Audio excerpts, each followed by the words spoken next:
Vuoi assaggiare una birra dove al suo interno scopri la specialità tipica friulana? Lumi Beer, il prodotto ricavato in 20 ettari di terreno coltivato orzodistico, biodiversità, performance ambientale. Lumi Beer nelle sue 5 versioni disponibili, 4 per consumo veloce e dissetante e la versione Magnum per intenditori. Lumi Beer si abbina a qualsiasi palato. Lumi Beer è un prodotto esclusivo Azienda Agricola Pancera, il buon seme, i buoni frutti.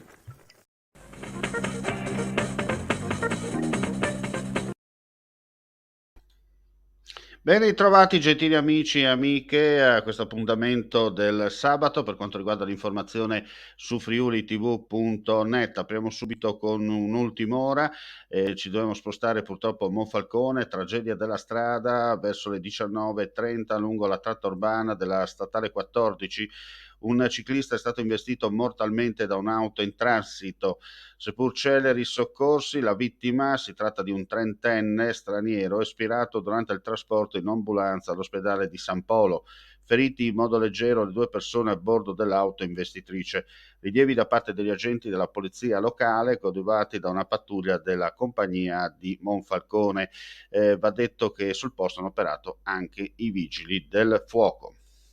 E dobbiamo purtroppo rimanere in tema per quanto riguarda gli incidenti stradali dall'esito mortale, perché è deceduto per le gravi ferite riportate all'ospedale di Udine il centauro di 63 anni di San Daniele del Friuli, Dario Bellina, la vittima, coinvolto in un incidente accaduto nel pomeriggio di oggi a Buia. Secondo la prima ricostruzione, la vittima si trovava in sella alla sua moto quando ha perso il controllo cadendo rovinosamente sull'asfalto. Soccorso è stato trasferito in ospedale a Udine in codice rosso, purtroppo espirato poco dopo. Sul luogo del sinistro hanno operato anche i carabinieri e i vigili del fuoco.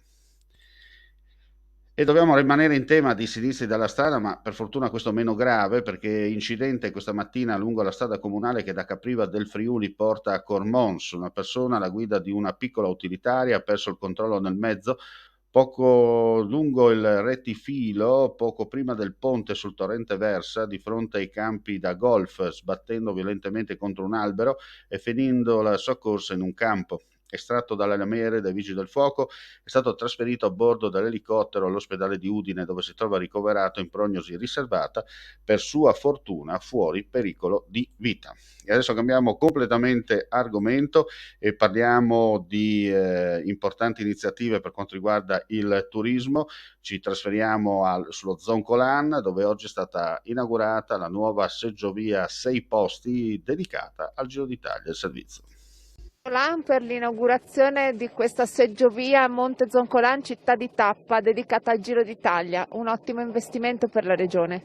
Sì, siamo sullo Zoncolan in una bellissima giornata di sole che rafforza e valorizza questo spettacolo più unico che raro. Insomma, sì, oggi abbiamo inaugurato questa importante seggiovia, la prima seggiovia a 6 posti in Friuli Venezia Giulia, un investimento importante di oltre 5 milioni e mezzo di euro. Io dico i primi soldi investiti per questo importante polo. Abbiamo messo a disposizione oltre 10 milioni e mezzo di euro per lo Zoncolan. Zoncolan è una delle punte di diamante del polo, dei poli sciistici del Friuli Venezia Giulia.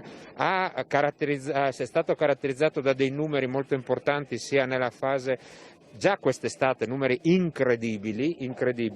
Ci auguriamo anche questa stagione invernale, dopo un anno di stop, possa riportare davvero tanta gente. Ecco, insomma, una regione Friuli Venezia Giulia, una giunta Fedriga che sta investendo importanti risorse. Non mi stancherò mai di sottolineare i 70 milioni di euro che abbiamo messo a terra per gli investimenti, non solo per l'inverno ma anche per l'estate, quindi rendere questi posti meravigliosi, baciati da Dio, fruibili per 365 giorni all'anno. Oltre alle strutture e agli impianti da sci servono anche le strutture ricettive.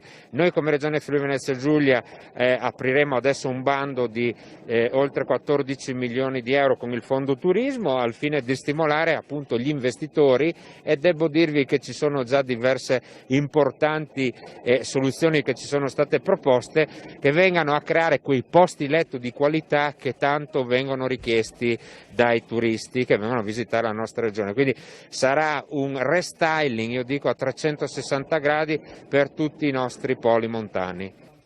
Assessore Zilli, riparte la stagione, nel frattempo siamo alle porte dell'ultima finanziaria del 2022, quali sono le prospettive per il Friuli Venezia Giulia per il turismo? Ci sono molte prospettive interessanti perché grazie agli effetti anche positivi legati alla pandemia abbiamo registrato molte presenze, c'è stata una riscoperta del nostro territorio sia d'estate che d'inverno. La volontà della Giunta regionale e del Presidente Fedriga in particolare è quella di rilanciare ancora di più i nostri poli montani perché diventino un'attrattività oltre ai confini regionali, ma visto quanto possono offrire e soprattutto le potenzialità di sviluppo che sono legate a questo territorio, il turismo lento e il turismo sportivo hanno sicuramente una grande attenzione e avranno ottimi risultati. C'è un obiettivo anche nel PNR che riguarda il turismo, lei ne è in parte responsabile avendo le deleghe alla finanza. Sì, abbiamo un'importante occasione, quella del piano nazionale. Qui la nostra regione candida tantissime progettualità, siamo in continuo raccordo con il governo centrale al fine di trovare le soluzioni giuste per finanziare le progettualità dei nostri borghi, dei nostri appunto poli montani che sono delle chicche all'interno del panorama nazionale e che quindi avranno occasioni di investimenti infrastrutturali derivanti proprio dal piano.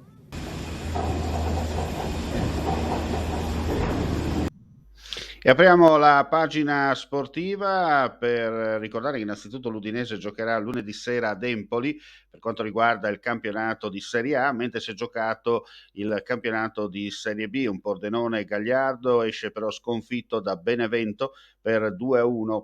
Nel turno del campionato cadetto, Ramarri in vantaggio con Butic nella prima frazione di gioco, che hanno avuto più occasioni anche per raddoppiare. Poi nella ripresa, tra il 16° e il 18° minuto, l'1-2 dei Sanniti che chiudono il conto e portano a casa i 3 punti. Gli altri risultati della giornata odierna: Perugia-Vicenza 1-0, a Cosenza Cremonese batte Cosenza 2-0, Frosinone-Ternana 1-1, a Crotone Spal Crotone 2-1, Lecce-Reggina 2-1. Il resto del programma che si giocherà domani: Como-Pisa, Ascoli-Parma, Brescia-Monza e Alessandria-Cittadella. E con questa notizia chiudiamo qui questa edizione del sabato. Gli ulteriori chiaramente aggiornamenti sul nostro sito friulitv.net. Grazie come sempre per la visione e l'ascolto e non resta che augurare a tutti voi una buona domenica. Claudin, locale per palati fini e buongustai, dove si mangia, si beve e si respira bird, Collio e Quay. Sono Claudia Azzano e vi aspetto con le mie specialità. Cosa aspettate? Claudin, food, wine, music e sei in pole position.